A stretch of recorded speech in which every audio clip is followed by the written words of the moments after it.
বলে, ও হুজুর, আপনারাই তো নবীর হাদিস বারবার আমাদেরকে বুঝান।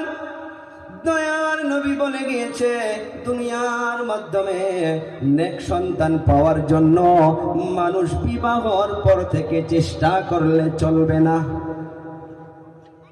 যারা বিবাহ করেছ তারাও শোনো, যারা বিবাহ করেন নাই তারাও শোনেন। আমরা তো মনে করি এগুলো ইসলামেই না। আপনারাই বলেছেন নেক সন্তানের জন্য বিবাহর আগ থেকে প্রস্তুতি নিতে হয়। এ বাবা, কেমন করে প্রস্তুতি নিবা একটা নেক সন্তানের জন্য? নবী আমার বলে গিয়েছে, দুনিয়ার জমিনে মানুষ 4টা গুণ দেখে মেয়েকে বিবাহ করে। কয়টা? কথা কন যুবকগুলো, কয়টা? 1 নাম্বার হইতেছে মেয়েটা কত খুবসুরত, কত সুন্দর দেখা যায়। 2 নাম্বার হইতে